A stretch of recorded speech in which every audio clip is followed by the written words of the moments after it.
we have Megan on the recording. Mhm. Yes. Hi, Megan. Hi, good evening. Okay.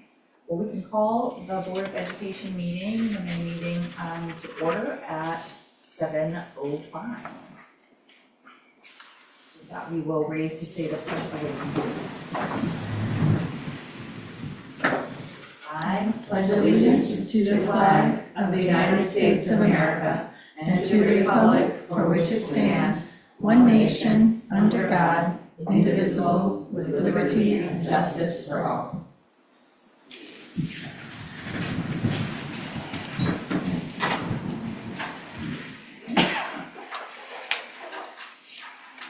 Every board meeting, I will read our Board of Education mission statement. The Voluntown Board of Education's mission is to provide our students the skills essential to reach their highest potential in a safe environment for learning as they aspire to become responsible, respectful, and civic-minded members of society. We commit to help educate, challenge, and inspire each child to excel as lifelong learners who can adapt constructively in an ever-changing, multicultural, and technological world. Hello. Hi, come on in. Have a seat over there. Hello. Hello, welcome. Well, there's some back there too. You can come over here. Maybe the students pick up those 4 chairs. It doesn't matter. You guys can come wherever. There's 5 or whatever.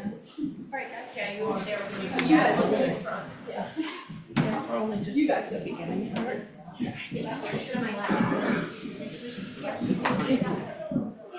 Who wants to get the sign-in sheet?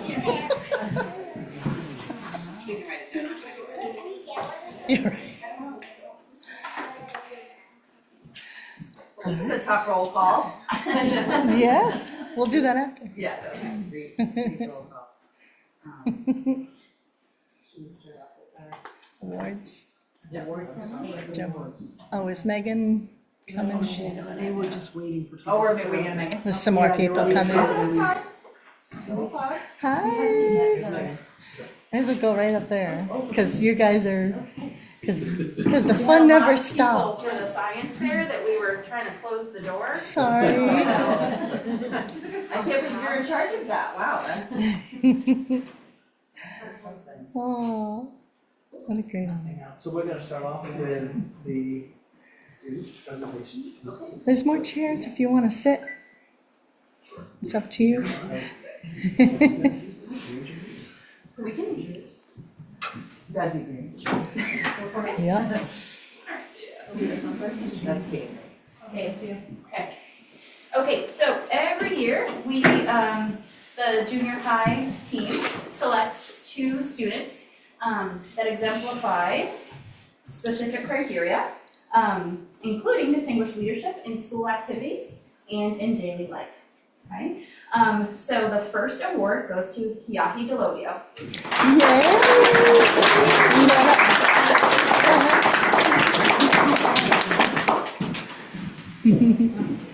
Yeah. Sure. Do a picture at the end. Okay. Congratulations.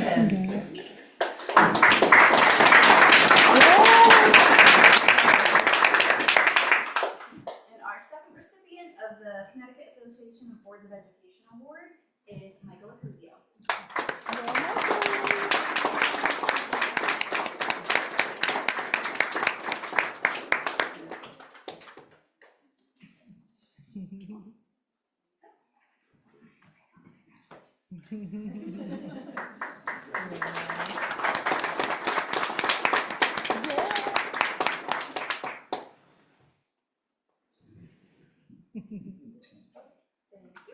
Okay, so the other award that we will be giving out today is the Connecticut Association of Schools Scholar Leader Award. Just trying to remember what I wrote here. This middle level Scholar Leader Award is someone who demonstrates many qualities of a leader, someone who shines academically, works very well with their peers, is someone that, you know, is kind of a go-to person for the full staff. And we see this person as someone who can do almost any task and is responsible. Okay, so the first recipient of this award is Callie Sanders.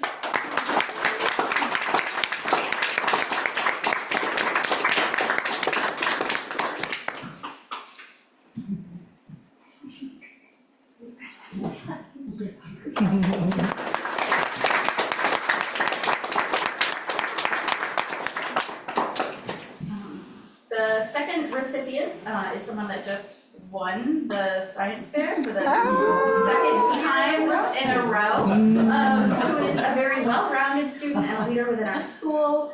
She participates in PTO events, the Spelling Bee, the National Junior Honor Society. These are all members of the National Junior Honor Society, by the way.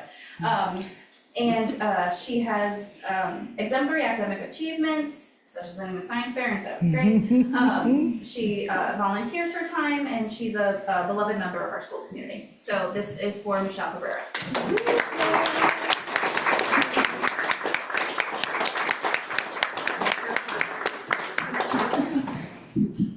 We'll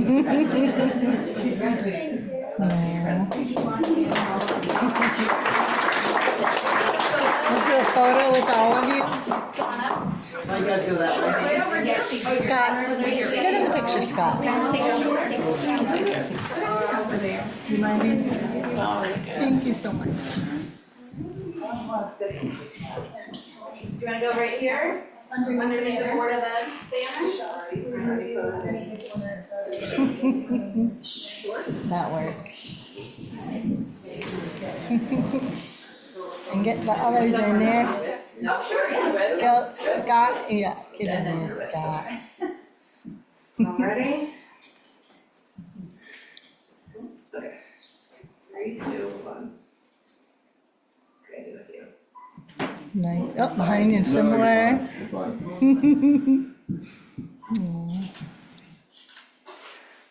Perfect. Oh. Awesome. Nice job. Thank you. Refreshments.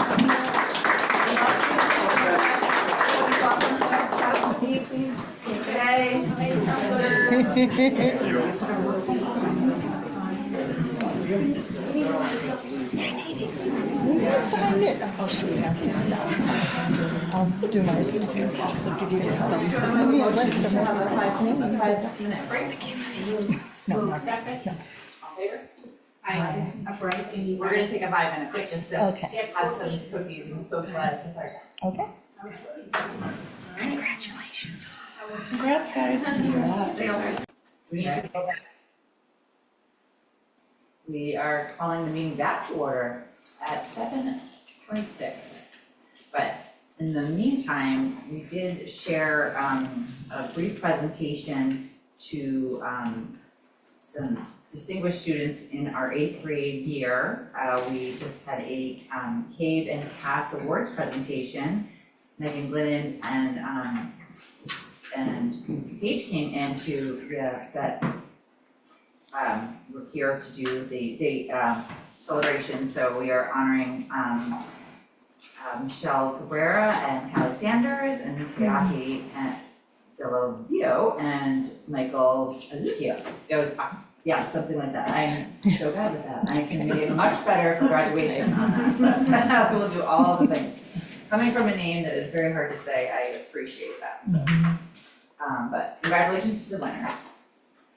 And from there, do we have a roll call? I think we are all present. We have all members here, right? Everyone's here and Megan is with us virtually. Excellent. Yep. Okay. And with that, there were no public comments or correspondence, so we can move along to the consent agenda.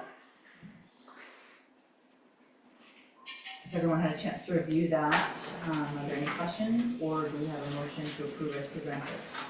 Make a motion? Second. All in favor? Aye. Any nays? None heard? Motion passes.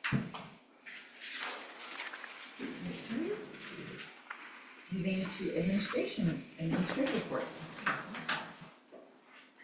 Ms. Sepulveda. All right, so it's this final month of the, I'm gonna say semester, no, very long year, and that has happened. But we are in May, we recently had the sixth to eighth grade dance, so that kind of starts the downward slide of like all the fun things that are happening.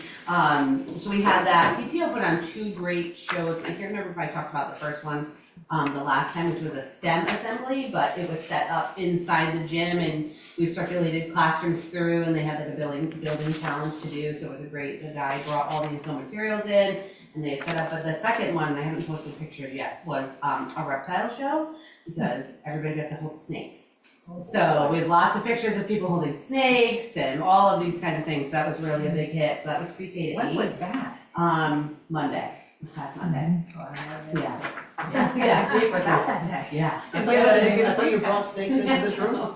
No, we couldn't find He was one. there all day, yeah. But it was good, I think he had bunnies and other types of like little creatures, but that was great. We did finish SBAC, we have 1 or 2 students that still need to continue, and with SBAC, it closes on a certain date, so you have to make sure you just get all of that in. We are doing our regular benchmark testing now, so that's all taking place at this time, finishing all of our data points.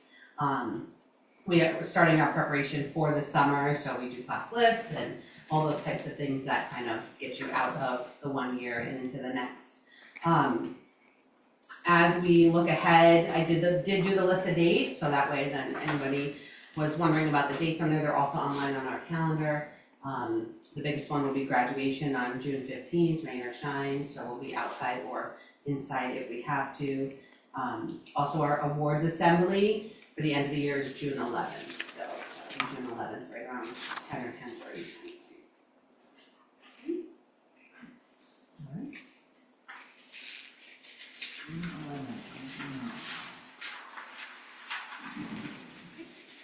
Well, thank you very much for the rounding out the end of this year. I know it takes the whole entire village to get this done and out of the longest winter we've ever known to man, so Yes. And Night of the Arts is next week, I have to put a plug in for that, that is that's official. Can't forget that, May 20th, May 20th. Yep. And then after that, we track championships at NFA. So, good luck to track team. well, exciting times ahead, and of course, getting to chat with some of the 8th graders and then seeing the whole science fair. They do a tremendous job on the science fair. We just, some of the board members were able to go through and take a look at all the projects and got to see the award ceremony. And it was just really cool research topics, and they have such pride in what they do. They work out really hard on that, so kudos to the. It's the nostalgia, because you remember when you did a science project when you were younger. It's a little bit more like 2.0 version now, but you know, you remember those things and the trifold and all that. Yeah, I remember my mother dissected the fish very well. Yeah.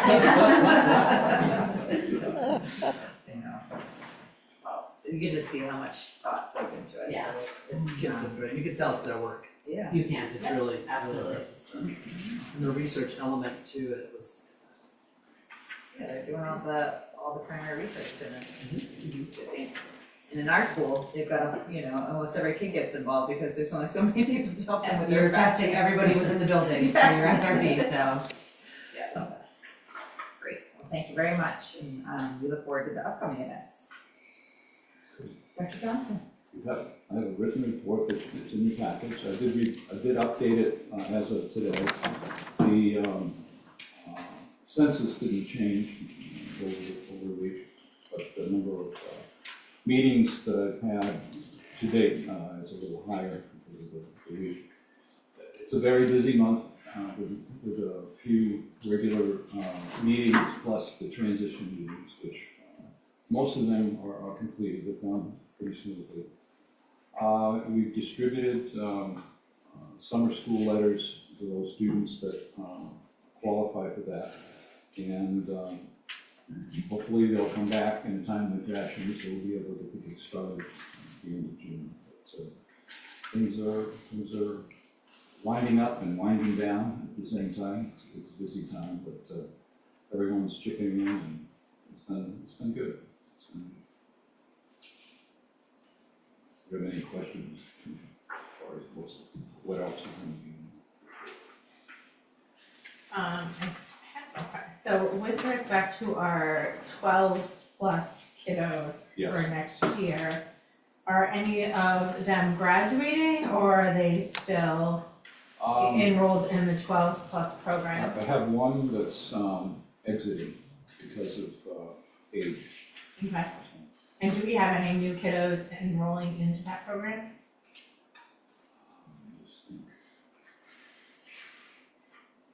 I'd have to look back at my records, I don't think so. In fact, I've seen if we have. I don't think Lloyd, that we put any into the. No new ones. Yeah, I was just We curious. do where have some shifting, students moving from one service to another one during that time. Mhm. And there's a company called Sharp. They provide vocational training for youngsters. So family or students at the stage where they want to spend almost all of the time on the job training, Sharp provides that for us. And that was a new option that we had, right? That was new this year. It's new to our using it, yes. And we'll probably have at least one student using it next year. We had one student using it this year. That student's exiting because of the student's age. But another family, we had some conversations and we'll wrap it up with a PPT in a week or two, so. And they found it being, it fairly successful then, They being do- in that program. They do a really good job.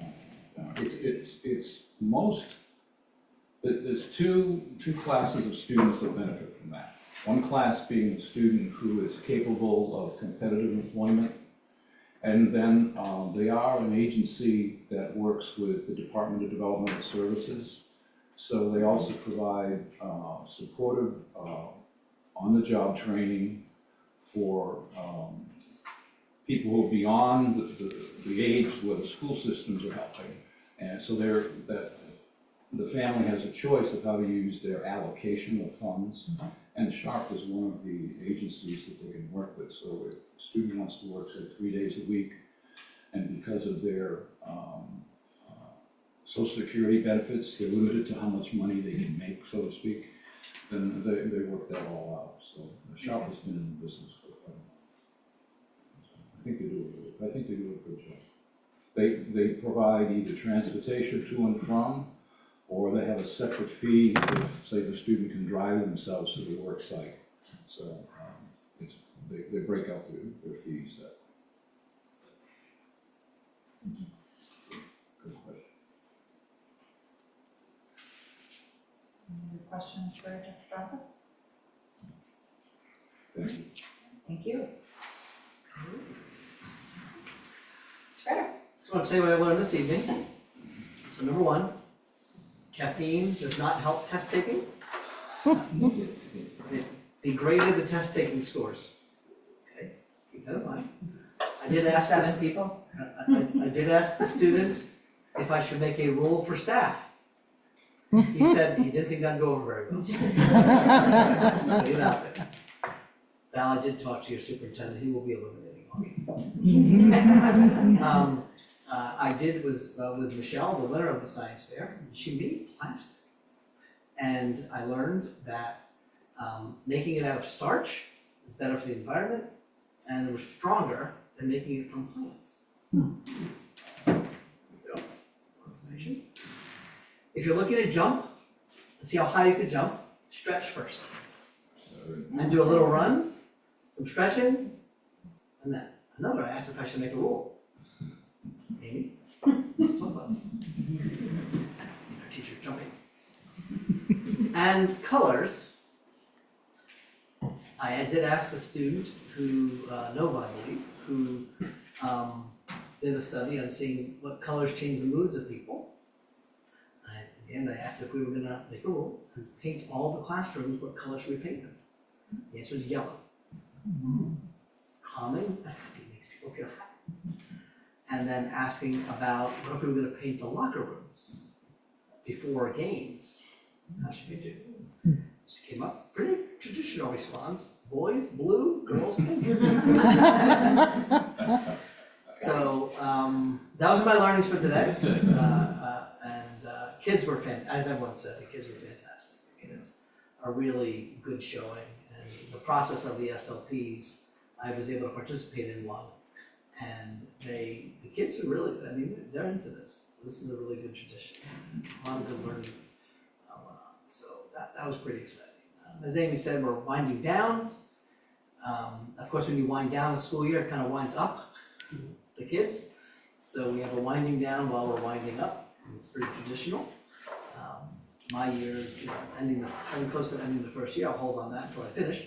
See, but it is a pretty great place. I was describing this to the difference between Voluntown and my old district to a few of my old colleagues, and I said the biggest difference is the family atmosphere, the wholesomeness of this place compared to where any of the districts I've been in before, including small ones. And that's really prideful component of Voluntown, so that's pretty I was impressed with how many parents were there tons. tonight, with their families, bringing all the kids and Yeah, and the big I kids teaching the little kids, I thought it was great. it was great, and I've seen that with a lot of the other events. So a lot of people show up, and a lot of people come out from the school, and kind of like a focal point of the community. So that's a good thing to tap into, and the district has. So very impressive, just really good. So good stuff, Amy.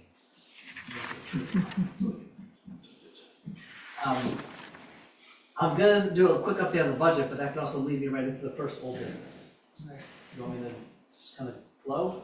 Yeah, unless there's a sidebar topic that we Anything for want me? to. Yeah. Scott? Money's always good. Mine is good. Well, so I have some good news, pretty much. I pretty much have good news tonight, budget-wise. So the big one is, the state of Connecticut came forward with some more money. So altogether, Voluntown received a little over $250,000, new money. The selectmen, and we'll work on how that's going to impact the full budget. But in speaking with them and talking this through, I did make a request for the district. I said, looking at our numbers and looking at our maintenance numbers of our buses, we have 2 buses right now that are completely killing us. When they run, it's a good day. They run. But the money it's costing us for those 2 buses is a lot. So in speaking with them, in the capital budget, is it called the capital budget? The Capital improvement. capital improvement budget, there's money for 2 new buses on the lease purchase for the next 5 years. That would put us to 6 new buses, which really puts us in a great position, and that will allow us potentially, even in next year, to either support the budget in some other way with some of the savings we might see in the maintenance account. But then going forward to the future budget, we have even reduced that further as we budget. So this is a pretty big deal, to have 6 new buses out of our buses. That's a pretty How big many deal. have total again? 6 big buses and then some vans. So we're also doing very well on that note, on the driver's side. We had, new driver that started, another new driver that's committed to September, August, and another driver who's just about finishing to be a van driver. So out of the wins, drivers, yeah, pretty good. I don't think it's Amy outside with a sign, that she's out there every morning with a big sign. It's working, Amy, keep doing it. When she wears the costume, it's even better. Out of contract negotiation. But some months, I wanna say, I'm signing checks for 6,000 to 8,000 in maintenance. Oh, yeah, it's. You know, some months it's even more. This was a bad month. Yeah, it's, This was bad. there was a lot of, it's a lot of money being on, yeah. Yeah, so while the school district received $82,000 in new money. Yeah. We don't have a direct need to take the 82,000, just add it to the budget. If we did, I would have proposed already money to be used. Instead, putting it this way really does help the district and the whole town. in doing that. So we're really hoping for that budget vote next on the 26th. So that's one of the things that we'll be voting on as a capital. So that's good news for us. Tuesday night, Kate and I were invited to the selectmen's meeting because they had some questions for us.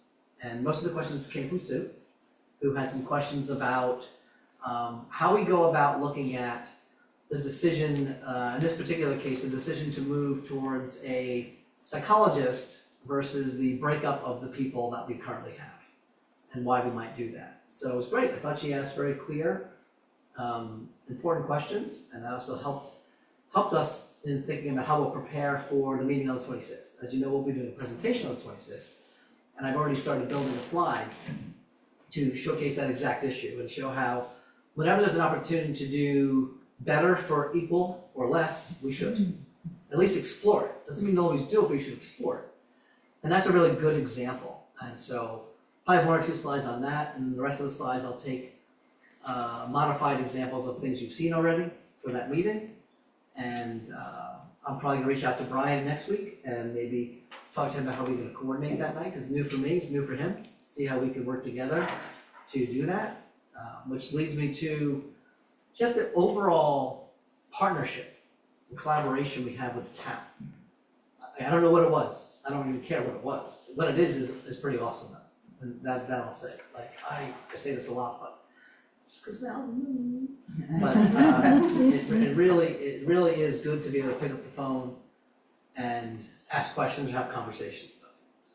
And we both do that, Brian and I. So that's been very effective from my lens, hopefully his lens as well, but I can speak on my lens. As you know, we are posting a 1.99% increase. That was inclusive of all the things that we're trying to accomplish. I don't feel we've shortchanged the budget. I don't feel we've overspent. As I call it a clean budget. The budget is designed to do the things we need it to do. The money's been placed in the spots that it needs to be. And hopefully next year, we'll be in good shape. Other part of that, we have actually opened our 2% non-lapsing account at Centerville Bank. It is a savings account. Our interest level is somewhere in the 3%. So better to do a savings. I spoke with Mario, he's our rep over there. If we do a savings account, we can't write checks. I don't want to write checks out of this account. This account doesn't write any checks. If we have to move money, the money can be moved directly from that account through board action only. In other words, Scott can't go to the bank and say, hey, put 10,000 over here. Any money, it's the way the law is written. Any money that gets put into that account, which we at the end of the year, we will place money into that account. We decide how much money to place in. For $20. Hopefully a lot more than that. But you put money in that account, and then that's our account. To pull money out of the account is board action. So I would propose a recommendation with a rationale. The rationale has to meet certain requirements by the law. And remember, you have policy on this you passed back in 24, I think. But we're opening the account now. Kate is the signator, I'm a signator, and Kirsten's a signator. Darlene is not a signator because she is be the ones who should be doing different things with the accounts, keeping the account. So we don't want her to be a signator. And signature just means that those people can authorize. You never want it to be one person. So we're in good shape there. The account will be earning, as I said, a little over 3%, and savings account that can be taken in and out at will. And the board is allowed to remove that money next year and determine how they want to do it. You don't have to use any of it. You can leave it there as a cushion. You're allowed to do those things. That's the way it works. So I won't know until probably mid-June how much I would recommend put in. So we're in the middle of doing all that as we go. The administration did receive my love letter that says we're not buying any more stuff unless it's essential. Of course, everyone's definition of essential I found is very different. Mr. Kilio believes everything is essential. I think he found new definitions of the word, actually. I think he wrote some definitions of the word. The reality is toilet paper is kind of essential. The various things that he does purchase kind of ours. But fixing buses, things that we have to spend money on. But right now I have a stack of Amy's requests from her teachers on my desk like this. That is something we'll determine around that same mid-June time. to determine what of that is purchased out of some of this year's money versus some of next year's money. It's a very normal process, you've probably done that every year that way. I just kind of wait to see where I am before I commit to that. None of it is needed until August, so it'll all get here on time anyway. So we wait on that, but ultimately, remember, May 26th is the meeting at the town. Hope everyone shows up. There's no referendum on the budget. The budget is a vote in person, that's how it is. One question came up at the selectmen's meeting 2 meetings ago, Kate, right? And that question was, at the meeting on the 26th, can the town vote to move this to referendum? The answer is no, cannot. So this is not moving to referendum, this is where we are. I'm hopeful that people pass the budget, obviously. I think we've put together an honest, clean budget that on the 26th we'll be presenting in a way that hopefully will be very clear. And I am open to whatever suggestions you have, by the way, on any presentation you've seen. If you think there's anything I should think of or do, please reach out whenever you want to do that. Kate answered some questions. We kind of tag teamed the selectmen's questions and got good feedback that we kind of know what we're doing, right? And I feel we do. We also did reference, just not to interrupt, but to reference the March and April board meetings where Scott really does a very detailed presentation on some of the factual nitty-gritty line items that we had questions about, and we kind of did our back and forth, and he was able to answer all those questions.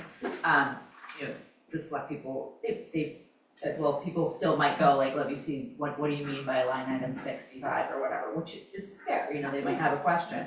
But you'll know it's so back and forth that you will have the right answer for that, and it's better, but we might even just have a high level, these are some of the more significant changes or, things of note, questions, because you already has that in the presentation, but it was, but anybody that might be watching, we do have it both in the March and the April meeting, very detailed breakouts of where this budget has started and where it is now, so.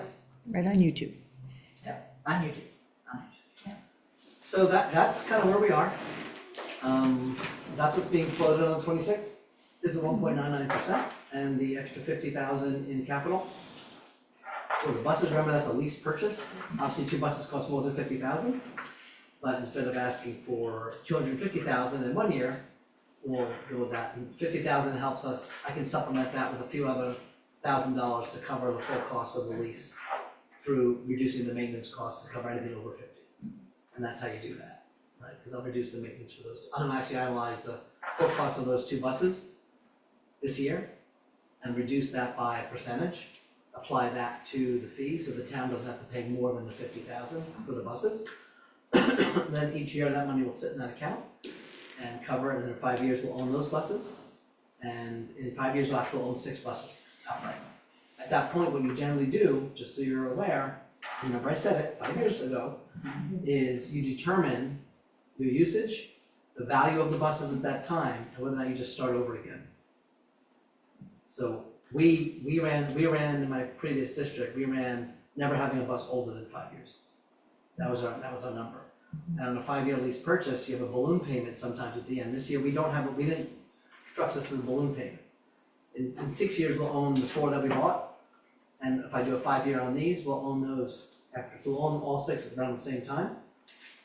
At that time, we determine how much they're costing us in maintenance, how much can we get for them, how much would new buses cost, and you make a determination.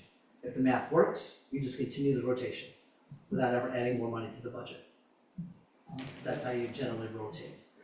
And if you get into that rhythm, your buses run, there's less confusion, there's less problem, less angst, and you're on safe buses continuously. So letting buses roll until they're done isn't the desired option, and so I think we can keep moving in this direction started by Adam last year.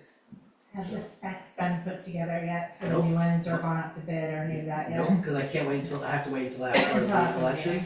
But we're gonna do the specs, and the specs will be done and checked by all the pertinent people that need to do that. Inclusive of the appropriate seats. All the people that need to be part of that discussion will be part of that discussion. That's how we'll do it. We'll go out to bid, or we'll go off state contract, depending on what's the better plan. And I'm excited about that because I can tell you that Amy feels the brunt of it more than I do, but when those buses are down, it's a scramble. We've had to shut down routes already this year because of the buses not being available. So not only is it costly, it's just not the best option for kids to do this. So really thankful to the selectmen for hearing that and really jumping right on it with us, so. Scott, will you be looking, if everything goes through, will you be looking, I know we talked, I think it was last meeting, about exploring propane buses? Is that something that you're thinking about Yeah, exploring? No, not anymore. So I did. I explored propane buses. There's no reason to do it. Probably why you guys didn't do it last year. That does not solve the emissions issue anyway. So propane buses do not eliminate, the requirement for electric buses still is not solved by propane buses. So propane buses are, it's not really the desired way to go. The question is though, Megan, is gonna be diesel or gas. That's more of the question that seems to be out there in exploring this. But we also are gonna be talking to Green Bank. Green Bank is a company that basically takes care of all of this conversation about the busing. And we're gonna do all that before we go to bid. So right now, we've already kind of reached out to them to see what they're gonna invite us to. Unfortunately, their whole game is electric.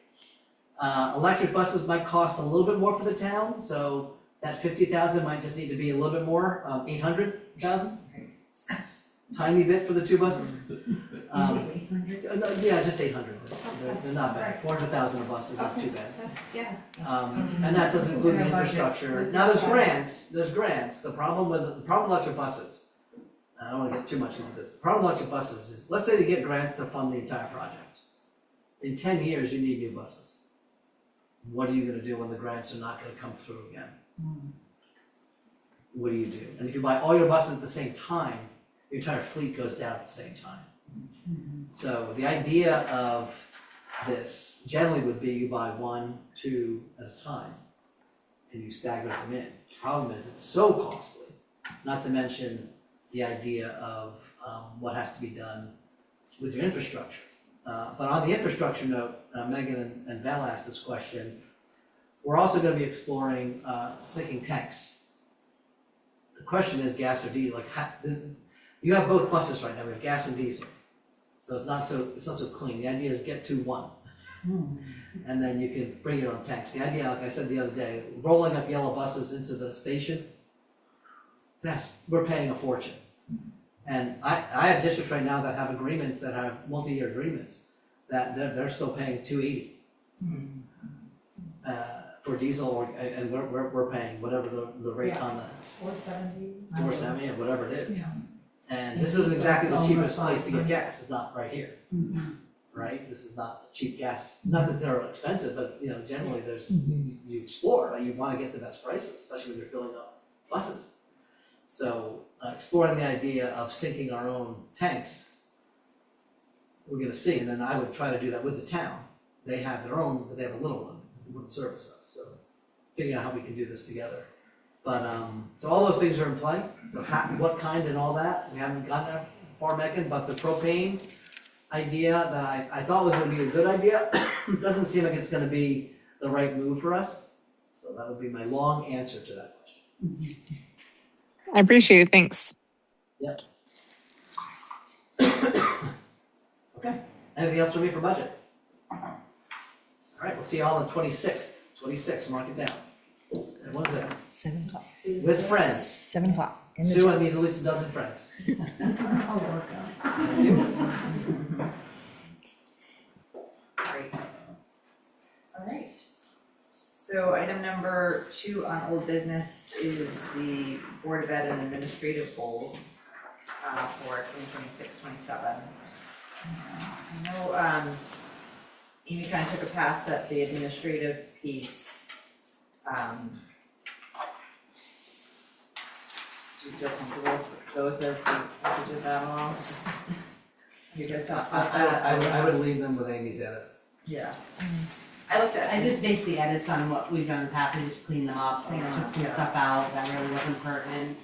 you know, I mean, we can do a revamp again next year, like, what do other people, you know, like some examples of other, you know, districts? Just, I would be just curious to see, you know? I don't know, this is all I know, so, Yeah, you know, I don't know, like, what if, I don't know. again, my take might be different, but anytime there's this many words, I think it just gets lost.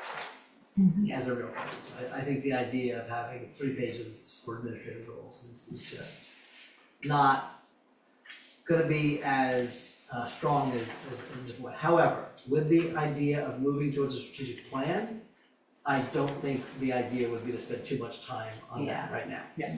Yeah. I really think we come up with what we wanna come up with for our board, leave admin with Amy's edits, because I just think it's better to tie everything into a larger picture. Right. So Once we going feel and change- comfortable with ours, I then we think can so. filter it out. Yeah. And that's why I was kind of working backwards, because I'm like, if you feel good, I'm good with what this I mean, we means can right just now. use them until Yeah, then, until we you get. know, just like something change it, I would. you know? Yeah. Nothing It's not. holds you back by having No. this, just with these No. people. Okay. So that's And it takes me to ours, with your edits, the idea of having all of it written right now, leave it, like it's fine, let's do that. I would put 2 or 3 strong ones that are actionable at the top, and make those your focus as we move forward. But then let the strategic plan be the thing that drives that going forward. That's how goals should come. You have a strategic plan, then you build out your goals, and then each year you adjust your goals according to where you've met and what you haven't. Yeah. And that's a clean, flowing structure that really has an opportunity to make impact, rather than a bunch of words on a page that might not have the same level of impact, even though the important things are on the page. That's just how I look at it. I took a stab at just knowing that we had kind of come to this one pager. So I went to the cave version and there's a philosophy that you can take, like your mission statement, go and really, what we have now is a really good, clean mission statement, we worked on that. Then you kind of do like philosophical goals, and so I don't know, we don't have copies of that, do we, Dee Dee, of the ones I sent you? Not yet. I didn't print it for everyone Yeah, that's okay, now, well, but we can do that after and I'll hand it at the end. But it's, there's philosophical goals, which are kind of more in line with what this is, like our old ones, but like cleaner, just more cleaner bullet points of what the philosophical goals would look like. And then there's like objective goals. And those are more what Scott's talking about, like the ones, the focal points we want to look to stay, strategic on that year, look back on, see how we really do our board eval off of, like what, where we wanna see measurable progress. So just doing SMART goals, basically. Yeah, like that would be like the second half of it, SMART goals. SMART goal, okay. So I'll share that with you, you guys can take a look at that, and see what you think. If we wanna, or we can just stick with this and, just pick a couple, but, I figured that was like a cleaner segue into this, until we get to a strategic plan and do that, so. Stay tuned to what you get done. Yeah. Any other thoughts? No, I mean, I'm good. So you had this in your packet, but I'm going to hand it out again, so you have your fingertips.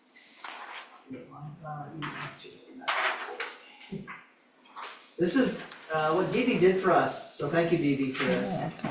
She went out to look for getting proposals back on strategic planning.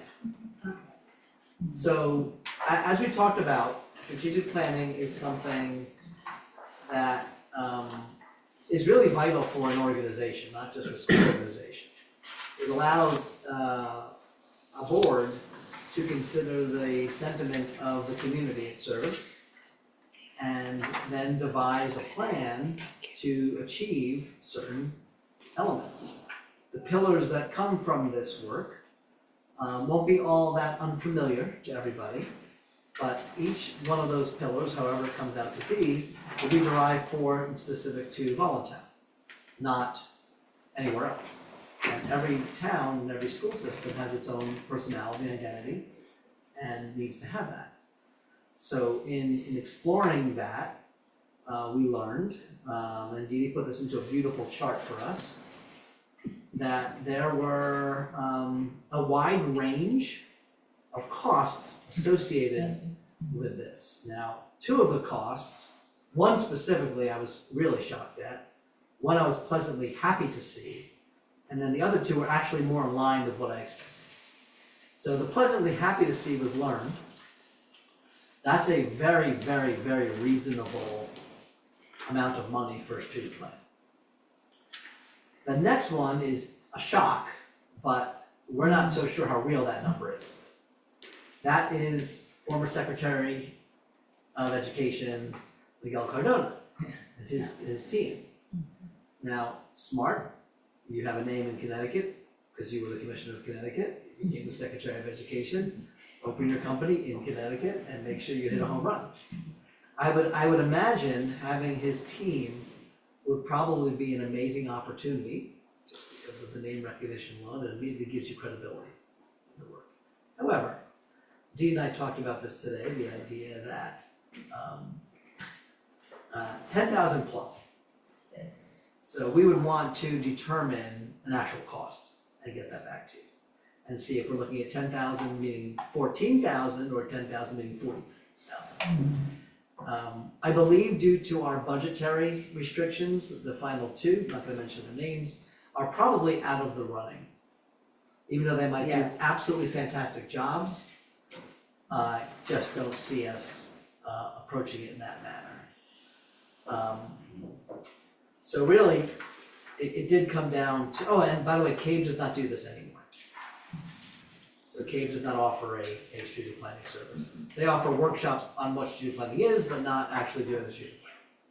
So it looks like it really is down to a couple, and then the other choice is nobody. Remember, there's still a third choice, which is nobody.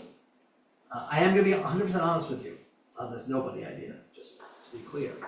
While I've done strategic plans, I'm hired sometimes to do this kind of thing, it's not a hard thing for me to do. But I'm the superintendent, I'm also the business manager. Committing to a real, appropriate strategic plan, I don't want that to fall. I really don't. So, while I'm not worried about the ability to do it, I am concerned that I would get sidetracked, being honest. With that said, you can still say, too bad, do it. I work at the pleasure of the board. But I just want to throw that out there, that while that might be an obvious option to not spend any money, What will be with a very solid subcommittee of Yeah, our board somebody, to work on board getting that. that wants to do a lot of the underwork for you. You can't. yeah, but that's do not it. realistic, to be honest. Volunteers are not the people you have do the underwork. To be honest, this is not really an approach I would go that volunteers, even elected volunteers, be the people that do that. And the reason, the other reason though, I'm gonna be honest too, why I would still recommend you do someone else, an outside agency, there's no bias. And to me, that is the number one reason to not ever do your own strategic plan, no matter how big or small you are. You bring in someone that has no bias, they don't come with any agenda, they come in with the agenda being do what's best for the community. Now, of course, I would approach it the same way, but I can't say I would have no bias. And there's no way all of you could say you have no bias. There's just no way to do that. You can't have no bias if you're impacted by it. So, I believe considering an outside option to do this work is your best bet. They have the tools, they have the teams.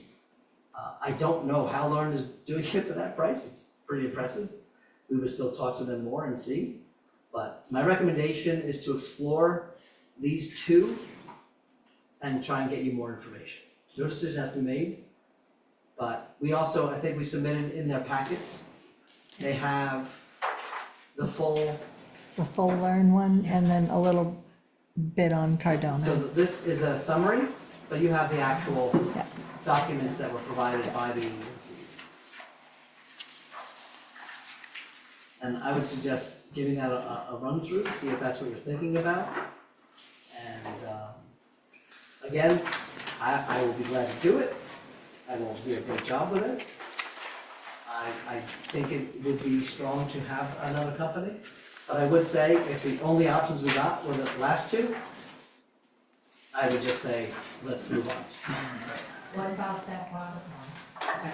Little Fur, or the other one, what did we? Yes, this requested. There was- yeah. Oh, yeah, that's not a good sign. I was gonna say, I've been kind of reading about Cardona some, and it seems it's very geared towards the high schools and moving into the manufacturing tracks, and I may be wrong about Well, that. we'll see. I didn't think it was. If the board wants to authorize me to move forward and get more information, I can do that and have as much as I can for the next meeting. Or if the board prefers to not expend money here, then we can go that direction. And we'll get it done and do a great job. So whatever the board feels they'd like to. Brad, do you think it would be worth having, this is kind of new, obviously new to me. Do you think it would be worth having them talk to us, come in and present as to what, like examples of what towns are doing? And like, I guess I'm just curious, are they, because I'm looking at this one, it says focus groups. Is that like they're sending out surveys to parents? Are they asking, teachers and parents to do focus groups in terms of like what they'd like to see at the school? Maybe you know the answers to all these, but I just am wondering if that's something that might be valuable. It's actually a very normal process to bring in finalists to present to the board before you select. That's not an uncommon request, Megan. And if that is the case, we would set that up if that's of interest to the board. And I would try to do that for the next board meeting so we can get things rolling before the school year. I think I do like the option of an unbiased opinion coming in and taking a look at the big picture versus doing it in-house. I think, especially with Learn, I mean, it's a fairly reasonable price for that outside information. And we did, obviously, we went through the whole process of hiring a new superintendent, which kind of, when we kind of didn't know up and down how that process would go, but it was very nice to have a very clean, organized system of care to get through all of that, and that included organizational meetings. I mean, we did a lot of work for that, and it was, it did break the bank for us, and we got great outcome. So We got an outcome. Jury's out. We'll see. But at the same time, it included focus groups. It included, a profile. It's not rocket science to what it is, but then there's follow-ups and there's always interviewing. I mean, there's a lot involved. I think there might be more back end of like the report creation generation of this, but I think that one's a little more. It's a good comparison because there are districts that choose to go and hire a superintendent by themselves. And then you're working with a board that may or may not have any expertise on it to do that kind of work. And that's a risk, right? Yeah. That's a risk because if you wind up going with a wrong situation, you know how hard it is to come back from that, right? So this is a very similar process in that you do a lot of the similar work, to Kate's point, to get to a place where you are making decisions that are really community-based. You had outside agencies do your help you with strategic. Every time. Every time in New Jersey. And how long did they stay with you? The last one, Like, do they follow you for? so any one of these companies will have price points Okay. that you'll determine, what extras or what layers. Yeah. So the last one the one I did when I got to Millstone the second year, same timing, we did the first year, second year, did a strategic plan. That one was a 1 year. And then the second one was longer. That one was over 2 years because we hired them after the strategic plan was over for implementation work. And a much more massive district. Much more massive. Yeah. I do not see the implementation side needed at all. Right. Okay. We got can do that. Yeah. Yeah, so this would really just be the building of the Okay, plan. the I think building, the alright. pricing will be on the lower side. Yeah. I'm not Okay. looking to add the extra Okay. have done all that. But both times we used a firm from California for one, very expensive, it was $75,000. And the other one was much less expensive, it was a smaller district. And then the one before that, I did the majority, but with a consultant. Okay. That was so. Yeah, does Learn have a consultant option, or is it just? For this price, Yeah. this That is would a be, consultant. this would probably be similar to that. Something. So we still have a lot of work to do in-house, Yeah. we still do a lot. Yes. Someone doesn't come in and do it, oh, you still do a lot anyway. They're telling me how. They're building, to you said it, it's a structure, the reports are big, right, that's a big deal. But if communities are involved, generally they wanna see someone who doesn't have a agenda. It's usually a good way to go, no one is, it's not Kate up there talking or me that might have an agenda up there talking, it's people that are just trying to get information, like the whole process is to glean information and then take that information and put it together in a package. I know Rachel, you have experience with this. Do you have experience with this? Did I have that? No? Many years ago. Community conversation. Right. Oh, okay. A couple of years ago. Yeah. Yeah, So- I think that's gonna be one of our biggest hurdles is how it's structured to actually get the feedback. And I know we had that even with our last, go around with this, with superintendent search, it was just, just getting people to get on the online portal at that time at 7:00 to get their feedback, it's a challenge, so we wanna make sure we just factor in that for the cost that we're paying for the services. And we have a high voting elderly population in town. Sure. Who has a different set of they have different insights than this, somebody with school age kids are looking for. So most of them are supportive of the school in general, because their kids work there and everything. But meeting their needs kind of, and what they're looking for information is different than what the person with a child in preschool is looking for. So what I can tell you, for an example, in my last district, while we had a company, I ran the focus groups. Because it was more cost effective to not have them do everything. So being out there with them, supporting that and getting people out there and doing that, it saved a lot of work on their part, which saves money, but it also shows that the district's still invested in this. It isn't like just come out, we're gonna sit back and you go, it's a combination. So it's gonna be work for everybody, but if the price really comes in these numbers, that's doable. Like our budget can handle that, not the last ones. That would be insane. That'd be a bus. You might keep the buses, right? That'd be a bus. 2 buses. Okay. Anyway, thanks again, Dee Dee, for putting this together. Yeah, thank you, Dee Dee. I'll reach out if there's any other questions. And then it's the policy. What else is more on that? Okay, yeah, that's food for thought on the strategic planning. The second readings we have here are 1316.1, the public conduct at school activities. I know we were gonna try to get this, I'm gonna make sure that Andrea looked at it too. She looked at it, yeah. Did she have a specific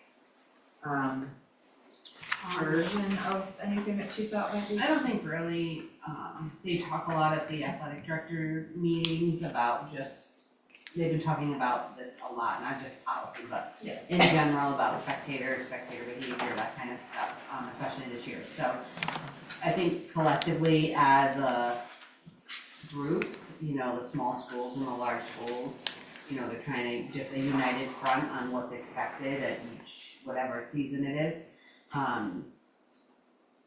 She said that it's pretty standard to what they've done. I'm gonna say, so that policy is absolutely standard. Yeah. There's nothing, I would highly recommend going with, it doesn't need more, and it shouldn't have less. Right.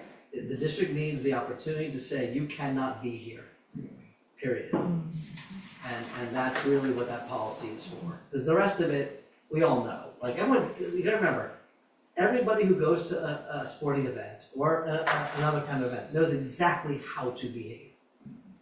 No one doesn't know the rules. If they behave that way or not is different. But we all know, like you know how to behave yourself in a Broadway show. You're generally not bringing and start crinkling papers in the middle of it, like people know. We have super smart people here, like people know how to behave. Whether they behave that way or not is a different story.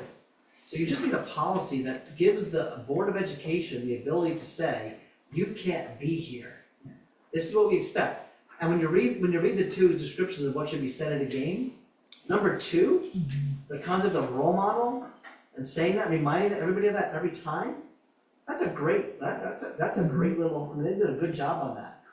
Like this is just what you say. That's the one I like Is because it 2 or 1? I was like, this is Number number 2. two. Number 2 Number your two. favorite, okay. And it I talks agree with about the learning the lessons in teamwork, and I really like that version. I would go with 2, leave the note after halftime if that's a you. thing. No. And then, You're usually fine, I mean, you only would say that if you have issues. right. But if you do it right, and we hold people accountable, which I think that everyone wants, no one wants to be in a disaster area, no one wants that. And I don't think, do we, I don't think we need postings. When I was a 6th grade teacher, I started off every class, every year, first day, saying, I have one rule, I have no rules. You all know what the rules are by 6th grade. We're not inventing new 6th grade rules that weren't there in 5th grade or 4th grade or 3rd grade or 2nd grade. You know how to behave. It's just a question of will you. So you can post your signs, we should send out notices saying, here's how our expectations, here's what we expect of everybody. That's in our athletic handbook though, correct? Like the Yeah. parent handbook? This would just go in there. But I guess not every spectator is a parent, but. And I think you just need a mechanism that if you have to remove somebody in the off chance. You I don't need this, like, just this piece of paper in the box in the front office, and where you put like whatever your little, not the, the box I'm talking about, but like just having, just look at that, they just like pass by it. And it'll catch the eyes of somebody, and then we know what they're posting. And then I think having something to say in the beginning is just, it fosters good, a good community environment. She did that a lot this year. She did, I know, yeah, so I thought It's she easier did- inside, in basketball season. Yeah. Outside, some of the hard. It sets a tone, it says we care here, Mm-hmm. and we want respect. You got that new for all walking people. stereo thing. Oh, the gyms. Yeah. The refs do that at my son's soccer games. Okay, so, with that, we will approve as amended, where we will, or make the motion to approve as amended, I think maybe one quote, well, just choose, or as chosen, selected version number 2 and getting rid of the other ones. Do you have a motion to do that? Motion, I'll second. Sue, all in favor? Aye. Any opposed? Unheard, motion passes. Okay. So 5142, school safety preparation, response and after action. This is the kind of rewrite of ones we looked at over and over and over again.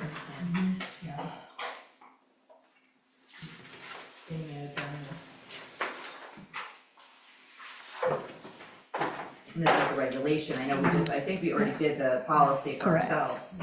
And CABE added this as a regulation to get the wording from an old policy, 3516, on safe and secure school facilities. Right, they kind of They're consolidated, yes. they're mashing it all into one, Right, but so they did that So origin this'll- policy, which is what we did.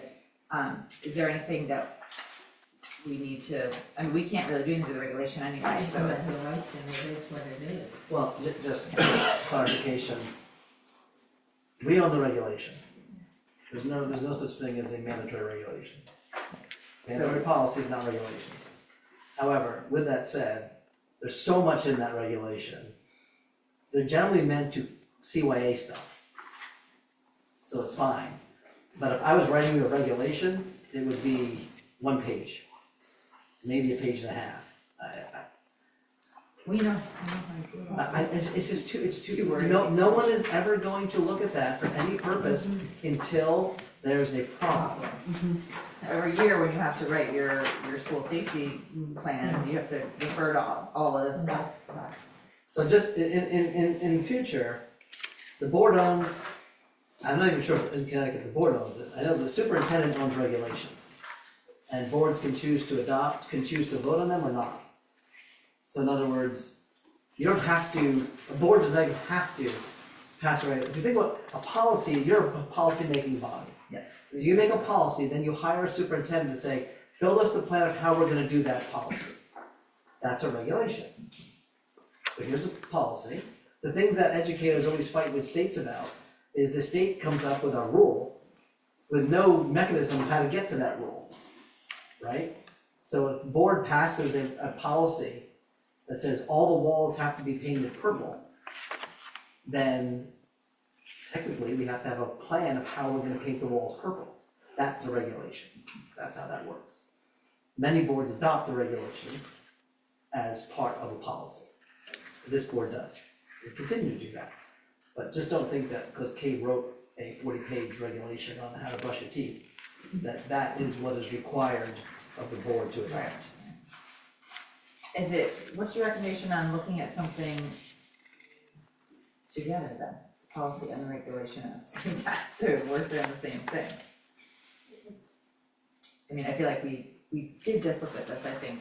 Yeah, but again, I can send it to the policy committee for you guys to look through the whole policy and this regulation. I think it's all different wording. This is kind of a little I was bit, talking for like future, like for this one, I would go forward. Yes. I don't think you really wanna dive in to start messing around with this, to be honest. because this talks But about the just- all hazards plan. Just the idea that, if you think about the concept of what it's about. Right. Board makes a policy. Right. You hire people to help design how you're gonna make sure that policy comes to life. And that's what a board, a policy, design board, which the board is a policy-making body. And you hire all these people to make that work. And then the board could always say, we want to adopt that regulation, and we want to confirm that we like your plan. Or you can say, nope, we know, make your plan. Tell us what the plan is, but we're okay with that. Either way, it's 100% feasible. There's no right or wrong way to do that. But There's just a whole lot of I don't know, just like, Definitions of definitions. no, it's just more like, this is a nice to have way to say something to children. I mean, it's just prescriptive in a more detailed way than I'm used to for regulation. this is a weird one to me. Yeah. This was a pretty extensive. Now, this may be a silly question, but on the top, we talked about rescinding a policy, Mhm. and then this would get added to a policy that already exists. Am I understanding that correctly? Yeah, they took the wording from 3516 and they're including it in with 5142. They're like Putting it in the regulation, in, is it? they put it in a regulation form. Again, I can email them and say, did you guys mean this to be a regulation or part of the policy? I can question it and see what they come back with and forward it to the policy committee to look through it all if you want. Yeah, I think we'll just table it, and so Definitely. we're, Yep, that's we're completely with fine. Mary, yeah, Yep. it just kind of, it does need a couple of the ones that we've seen before, but, and then some of the prescriptive stuff Yeah. that's just. It's long, but again, like that last time when they did the whole policy, they were getting rid of they put 3 policies into that one. Yeah. So it covered a lot of different things, and this is just another thing. They're like, oh, we want to add this in too. So they did it as a regulation, but I can follow up and table it for the next meeting. Okay. I'm used to the state changing. I remember there was a concussion policy that came out long ago. And it was in operation for a few years, and then we get an alert that you have to change the policy. Why? Because they have cheerleaders. So you have to go back to the whole entire policy and now add cheerleader wherever, and it was a long policy. I'm like, okay. So we'll read the Athletes, policy. didn't cover it. Didn't cover it. Cheerleaders. And it's like when they do that, and they do things like, we're gonna move this policy into this policy, into this policy, sometimes I'm not accusing, but just feel sometimes like someone needs work. Or they're not looking at the same work that, you know. It's just, I'm like, if you already have the policies that do that, it's fine to try and clean things up, but I don't know how a 40-page regulation cleans anything up.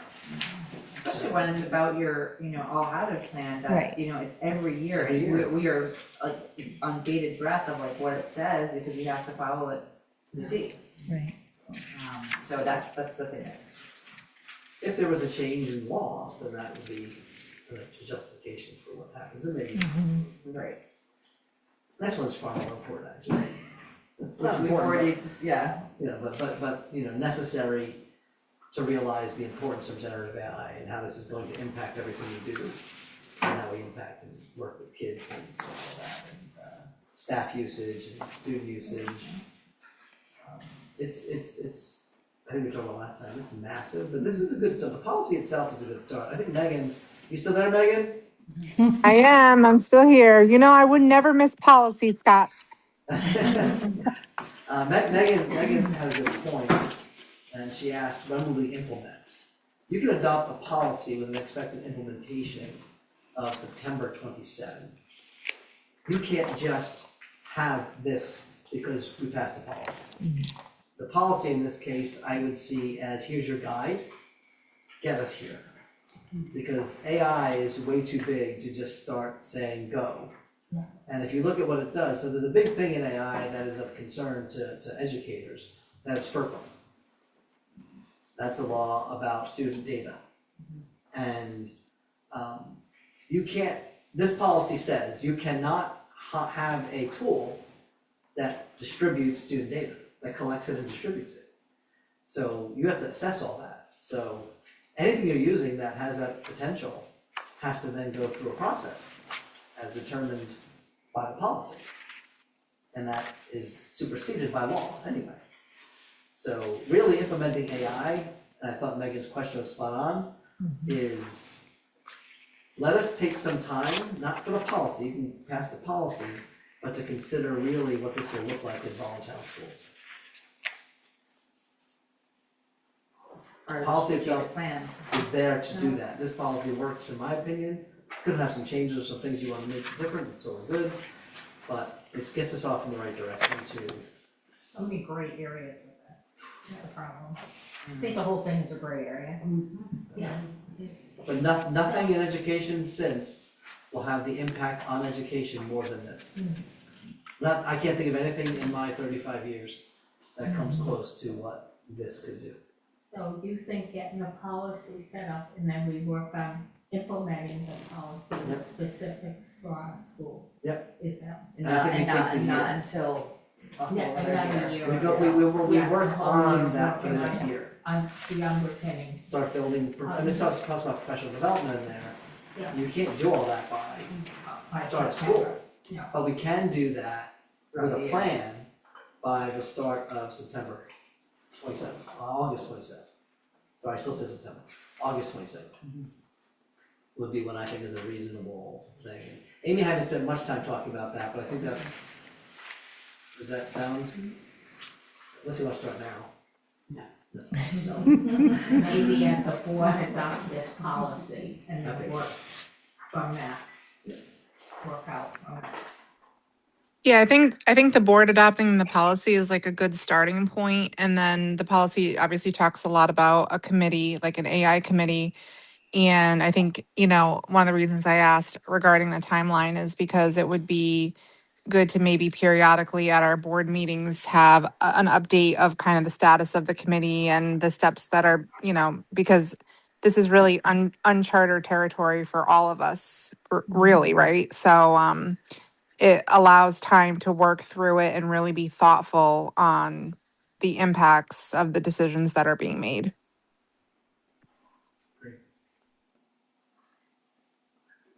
I think Kate said a good first step. Yeah, I know, is everybody comfortable with this particular, I mean, or does we wanna take one more meeting to just chip away at language? I think it's a good start, I would make a motion, we want to send the board. I don't know. I didn't when find it anything like too changed. specific. Budget, I don't really understand even what I'm reading. To make changes to what we're doing. It's broad enough that gives Yeah. us the ability to move forward, in my opinion. Yeah. And like the last regulation where they gave specific talking points. Anyway, Scope and everything. Here you'll say, you must talk like this to a student who is in a crisis. right. Alright, we've got You have a motion and a motion and second? a second, all in I'll favor? second. Right. Aye. Megan, you good? Yes, yep, I'm good, I'm good. Okay. Nodding your head doesn't work, Megan. None heard, all in favor of the motion passes as a starting point with a, objective to kind of set a, 827. yeah, no, a timeline to build this out for the 27. I also see this probably will be a part of our student planning group. Yeah. This will show its head. That's good.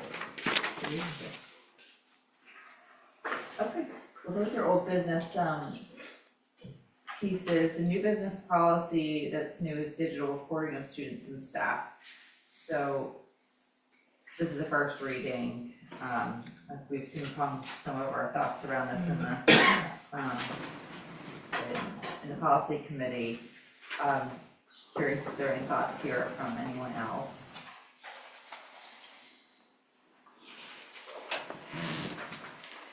I don't know, I posed it that it really reads, and I think it is more of from the staff's perspective of, of doing any type of taping. And their, understanding of the media policies and clearances that are given by, permissions that are given by parents and so forth. Not to be confused with a kid's version of an electronic device and their videoing of a school matter. So just to show the clear difference in that, a student who does that would be in violation of a different policy. Right. A student cannot have a recording device anyway, bell to bell. So if they were to do that, that would be potential disciplinary action for student recorders, even if it was something that was, technically you can't record. This is They have a, Chromebooks. Huh? They have Chromebooks. they're not allowed to use or to record, but you're gonna need a student policy. Anyway, so I had Dee show me this, and we would need to add a student's policy or adjust the AUP, the acceptable use policy, which is where that generally would show up. That talks about what a student is and not allowed to do within any use of technology, so anything. Certainly recording, like generally in high school where I've seen this happen way too many, is recording a fight. Even a planned recording of a fight. Where I'm sure it happens. And that's where not only the kids in the fight, but the recording kid sometimes gets a worse consequence than the other. Yeah. So, the idea of dealing with the student side of this is real. This particular policy is basically, in a nutshell, you need to know the law, which is you can't put student information out there without approval from the family. And you shouldn't be recording on any reason except for use for the school, period, in the end. And you don't get to just record things as you want. And the special ed component of it is real. Right. So it's a common sense approach, which is don't do this unless you receive permission to do so. And really a teacher shouldn't be, or any employee shouldn't be just recording at situations where someone wanted to prove a point. And they recorded a child to prove a point. What about for national board certification? Then it would be an approved setting, but if you do that and you're gonna use it, you have to get permission from every student's family in there to do that. You can't just do that for national board certification without the approvals. With the approvals and the permission of the principal, you're totally good. It's just when you do, it's like you can't just decide to start recording something and then use that in some way. Because even for your own project, because you need to get permission first. So it's just about it's really just about FERPA and just doing it right. And that just means getting permission, and, you know, you have a log in you have a document in the office of all the people that cannot be. So a teacher would generally know that in advance before they would make that decision. And if it was for National Board Cert and they were doing the videoing associated with that, then you would do that. Remove the child from the classroom. If that's what's needed, if the parent refused to allow it. Amy, do they have their phones any longer in the classroom? Nobody does. Well, not supposed to. Do they collect them? Well, this is staff, Oh, I. this is not yeah, students. But, Yeah. just that crossed my mind thinking, live it by. It is just the district issued devices though, that's Yeah. the thing that I just don't think it's practical. Maybe? That it says staff are required to use district issued devices for all recording, so I'm just thinking of things that like, you know, you're right now, they're taking a picture on their own device to, Correct. for the That's an outdated ceremony, you know, that's an it's just like that just doesn't Well, it look says you can must use your phone for teachable moments, you could transfer it and then delete it right away. yeah, which is fine, it's just, that's why I'm like, Well, the problem is though, it goes up to a cloud that's not secured. If you're recording on a personal device, the school no longer has control of it. So it's a privacy concern. A board is in a better position to leave that in than to remove it. No, I get what you're saying. We No, I need to agree be with you. careful to not, yeah, I was gonna say, I understand the perspective. I have a tough time with personal devices because when I say we, like nobody can control somebody's personal cloud.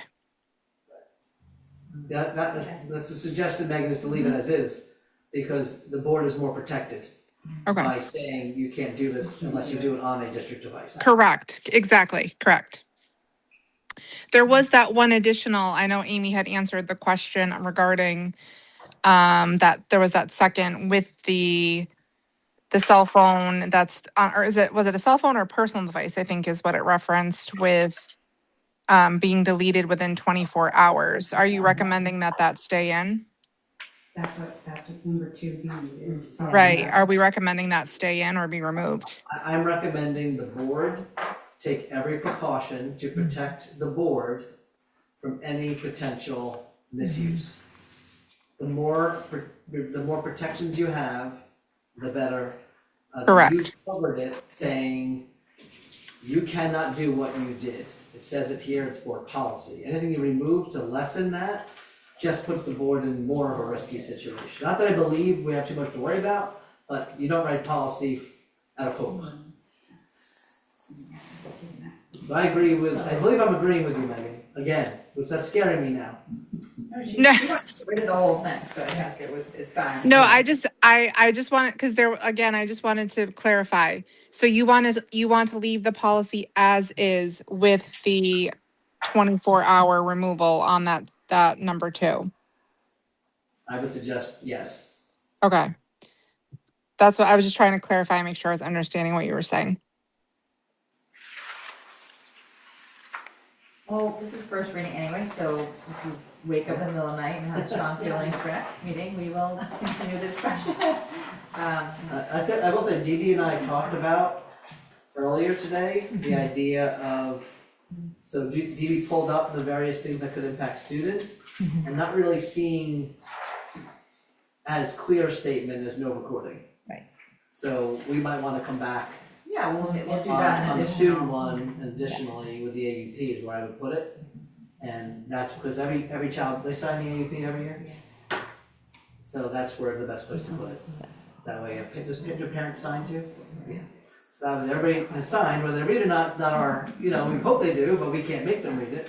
But that's where it would say, this would be result in disciplinary action. Yeah, and that's, Yeah, I think the parents look at that quite Yeah. closely, because they understand that kids, especially at signing the it, junior so high yeah. level, they all Yeah, are starting to Okay. have cell phones, so. Yeah. There's that even one. like this is very clear what So you're signing. that's a revisit. Yep. Yeah. The AUP. And the cell phone policy, I think you've had another little, I have that one too, yeah, but the AUP is where Yep, the I know, signature acceptable comes. use, If you're gonna adjust the cell phone policy Yep. and deal with the cell phone Got it. policy, which is already bell to bell, right. then, I think you wanted to add the middle school to that one. oh, right, we'll do that too, but on the 5131, it says, this includes class periods, lunch periods, elementary schools. Just, So, well, technically you're in elementary school, mhm, you never wanna leave it open for someone to say, well, I'm an 8th grader, so I'm not in the elementary, you even call me junior high. mhm. So you call me junior, just because I'm housed in this building doesn't mean I'm not that. So it'd be a simple way to fix that, easy fix. Take the way. Thank you for that reminder. I can Yeah. find it. Alright, so yeah, we'll have Let a the preschoolers have the phone. Hey, moving away from policy, we've got personnel. In 15 minutes, so you're on the clock. all right, personnel's, what, do you want to, so we have, a driver, Rose. We're looking for one motion for all three. Mhm. The first one is, Rose is a driver we have currently slated for the start of next school year. Originally it was gonna be this school year, but it looks like for the next school year. Sarah, would be our van driver, she's the one I mentioned earlier, was going through the process. Once all that is settled, we'll probably start her up and get her going. And we did have a resignation, as you know. Lydia, is going off to Johnson and Wales, we're very proud of her, to college. And Christine Driscoll, who is a current sub-custodian, will be taking over. So it's a win-win for us, like really, really good. We got Van drivers. yeah, we're doing, very now we smart. just need that psychologist. Fully got it. And Arik has been assigned work. So, really good stuff, so I just think we just need a motion for those two. All in favor? Aye. Any opposed? None heard? Motion passes for those personnel updates. Great. That's it in there. And then shared services? Yes, we talked about working on this, we are still working on it. We're just trying to combine where we are looking at sharing services for various places. I'm not gonna get too deep into any more information, but our goal, one of our goals, and why I believe the board would, an added committee would be to have a shared service committee of the board. And I think the idea of considering opportunities to do this with both the town as well as with other districts is vital. I'll give you one of my strong thoughts on this that is not, it's currently just here, it doesn't exist in the real world yet, but it's special education and it's about self-contained programming. I think it would be advantageous for many districts to consider working together to design schools that are designed to work with certain populations. Instead of out-of-district placements, you become a public school out-of-district placement. That has two major advantages. One is cost, but the most important one is a placement in a regular education environment instead of a special out-of-district placement that have no atypical students, no typical developing students, I should say. So that would take a lot of work. I put it into the wind a little bit, and it's just floating out there right now. But that's something I'm gonna be looking to talk with my colleagues about and see if And there's in interest. fact, I heard Bubba Lamont talking about exactly that today in an interview with the special ed students. Yeah, They it's develop just, it's, small. again, in a big district, we were able to do that ourselves, because we had that many kids. But these districts we're too small to have multiple different types of self-contained programming. But there's, lots of need and lots of opportunities that exist to be able to share services and do better for kids for cheaper, which is a high priority. Can we do it better for cheaper? And I think this would be an opportunity to consider and start building. Oh, I mean, they're looking for a special education supervisor, I'm just saying. Listen, you've already been offered a job. You already turned me down once tonight, so. Putting out there. We did offer, for full, we did offer her a position tonight as a board member. And I think that was problematic in that way for the board member on Tuesdays? I should return to staff. Okay. So that's just where we are. We're working together, and I said before, working with the town and then working with some districts. And we talk about it every month with our collaborative districts, looking at various ways to make this work. So hopefully I'll be reporting before the end of the school year with some existing real stuff that we can put on paper. And you started this topic with an idea that there might be a shared services committee. Like, is it with that, you're looking for like a subcommittee that would? I think a subcommittee of the board would be, this is a big deal, and this is a way to strengthen ourselves while not spending more money doing so. And I think that I see, again, that was one of the goals I put in to consider. So when it comes to the final goal work, Okay. if that one survives, then that would become a goal of the board, and then we could institute that way. Okay. in the leadership.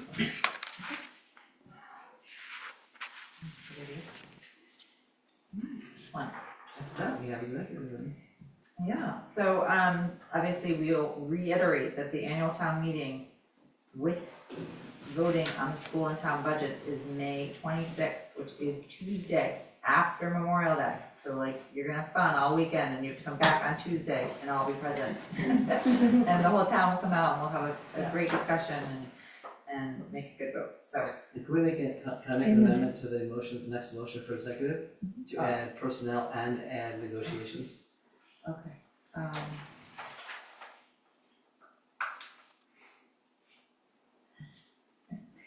And then our next Board of Ed meeting is June 11th at 6 p.m.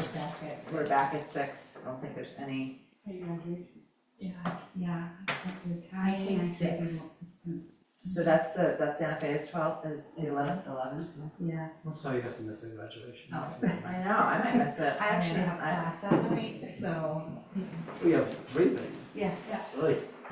Oh, boy. As I do on the I'll be out of 26th, town on the so- 11th. Uh-oh, that's 2 down. Yeah. I'm just saying. Megan, are you here on the 11th? Policies are what you I'm left us. saying I really. Yes, I am planning on it. See, she knows I can't kick her when she's I on go to that every face. day. It takes me too long to find the mute button. That's okay. All right, so that one's in question. We'll keep you posted on the next board We meeting. probably, I'm gonna say we're gonna need a board meeting Right, around yeah. then, so if we have to move the meeting, it's gonna be somewhere around there. 'Cause we're definitely gonna need the meeting. We got So- 5. But that's okay, we can be flexible on that. Five. Dee Dee will reach out and see what we can figure out that works for people. I don't know, on Tuesdays or Thursdays. So we look for Friday night at 8.